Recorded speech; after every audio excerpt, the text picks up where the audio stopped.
Praise the Lord. परमेश्वर ने आज का दिन दिखाया। परमेश्वर को बहुत बहुत धन्यवाद देते हैं, उनकी महिमा और तारीफ़ करते हैं। वचन के लिए प्रार्थना करेंगे। महान अनुग्रहकारी पिता परमेश्वर, वचन पढ़ते हैं।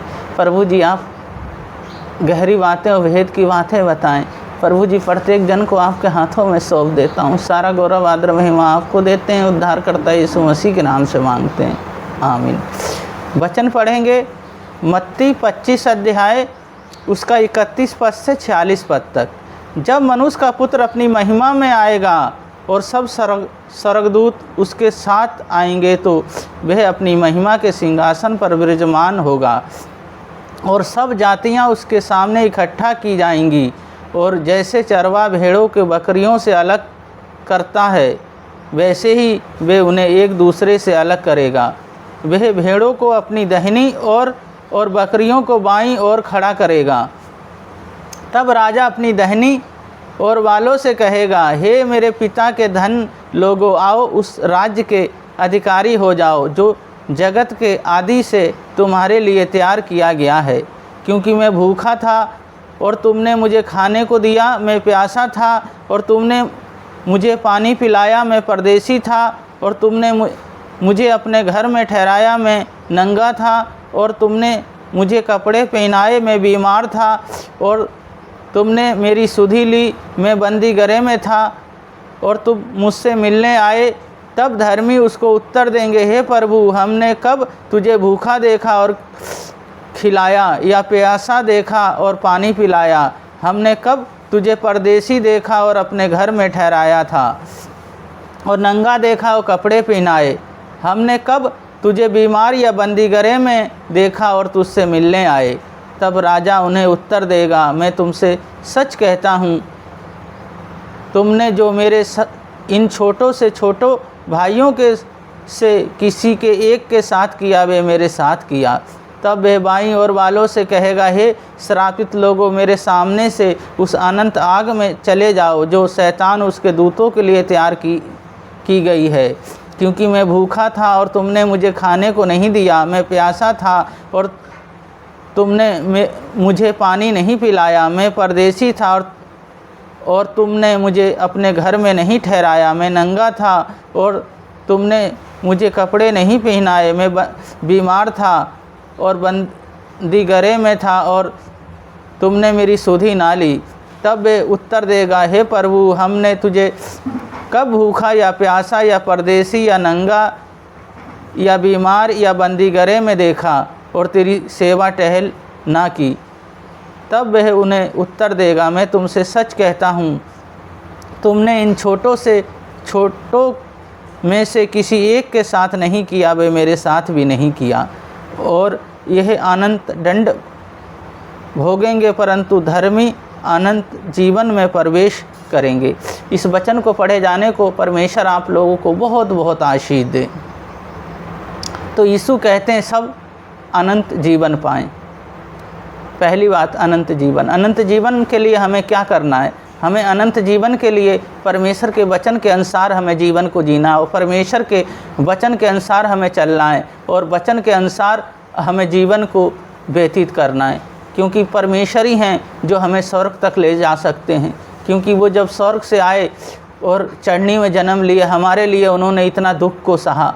जब न्याय का दिन होगा तो वो कहते हैं, मैं भूखा था, क्या तुमने मुझे भोजन दिया? मैं प्यासा था, क्या तुम मुझे पानी पिलाया? मैं परदेशी था, क्या घर में तुमने मुझे ठहराया? मैं नंगा था, क्या कपड़े तुमने मुझे पहनाए? मैं बीमार था, तुमने मेरी सुधि ली? मैं बंदी गृह में था, क्या तुम मुझसे मिलने आए?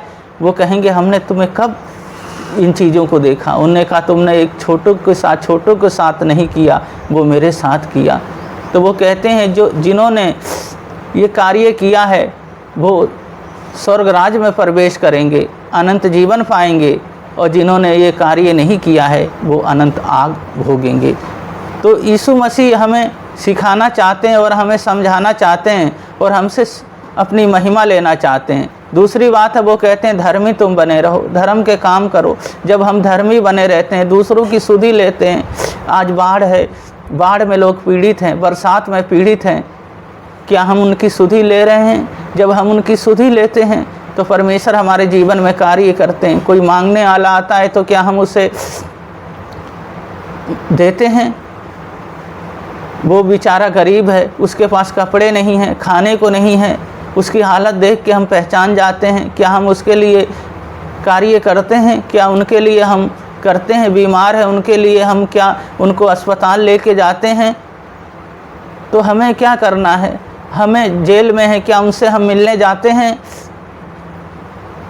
तो हमें सबके साथ भलाई करनी है और धर्म के काम करना है। जब धर्म के काम करते हैं तो परमेश्वर के सम्मुख और परमेश्वर की उपस्थिति में हम चलते हैं। और तीसरी बात है, हमें विश्वास में मजबूत बने रहना है, उनकी बातों को फॉलो करना है, उनकी बातों को हमें अपने जीवन में लेके चलना है, उनकी बातों में ही हमें बने रहना है। जब हम उनके वचन में बने रहते हैं, जब उनमें बने रहते हैं तो परमेश्वर हमारे जीवन में बहुत कार्य करते हैं, बहुत सारा फल देते हैं, हमें अनंत जीवन देते हैं हमें, और अपनी सामर्थ्य से भरते हैं। क्योंकि हमें उन्होंने अपने हाथों से रचा और अपनता में बनाया, अपने स्वरूप में बनाया। तो हमें क्या करना है? उनके पीछे चलना है, उनकी महिमा हमें करनी है, क्योंकि इसीलिए हमें उन्होंने चुना है। हम सेवा का जीवन जिएं और सेवा करने वाला जीवन जिएं तो परमेश्वर हमें बहुत आशीष देंगे।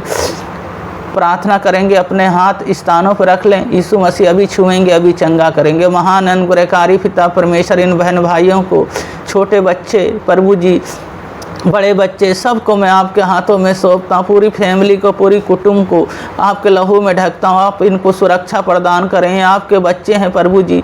प्रभु जी, आपका वचन कहता तुम तैयार हो जाओ, मैं आऊँगा और तुम्हें अपने साथ ले जाऊँगा। जो तैयार है उन्हें ले जाऊँगा, जो तैयार नहीं है उन्हें छोड़ जाऊँगा। तो हमेशा तैयार रहने पाए, आपके सामर्थ और आपके आनंद और आपकी प्रभु जी महिमा प्रभु जी करने पाए। हर बीमारियों से बचा के रखें, हर दुर्बलताओं से बचा के रखें। आज प्रभु जी छू ले और सामर्थ दे अपनी आत्मा, पवित्र आत्मा और आग से भर दे प्रभु जी। मेरे यीशु मसीह, आप जैसा कोई नहीं। इस समय जो बाढ़ में पीड़ित हैं प्रभु जी, राज्य में, देशों में प्रभु जी, आप उन्हें संभालें प्रभु जी। खाने को भोजन दें, रहने को घर दें प्रभु जी। हर ज़रूरतों को आप पूरा करें प्रभु जी। प्रभु मेरे यीशु मसीह, सबको आप संभालें प्रभु जी। आप जैसा कोई नहीं। जिनका मैरिज होना है, जिनका शादी होना है, उनकी प्रभु जी सुधि ले, घर बनना है प्रभु जी, जॉब में है प्रभु जी, बिजनेस में है, सब जगह आप सहायता मदद करें। अपनी महिमा लेने के दिनचर्याओं को जहाँ जहाँ प्रभु जी जाएं, आप पवित्र आत्मा आप साथ रहें, आप अगुवाई करें, सब कुछ अच्छा होने पाए, सब में प्रभु जी आपकी महिमा होने पाए। आप अगुवाई करें, आपकी रचना है, आपने अपने स्वरूप में रचा है, तो प्रभु जी होने दे कार्य, बड़े बड़े होने दे कार्य। पिता, पुत्र, पवित्र आत्मा के नाम पे सबको आशीषित करते हैं। उद्धार करता यीशु मसीह के नाम से मांगते हैं, आमीन। परमेश्वर हैं जो हमें हर ज़रूरतों को पूरी करते हैं, पर हमें क्या करना है? हमें दूसरों की सुधि लेना है, हमें दूसरों की मदद करना है। जब दूसरों की मदद करते हैं तो परमेश्वर हमारी मदद करते हैं। परमेश्वर आप लोगों को बहुत बहुत आशीष दें। सबको जय मसीह की।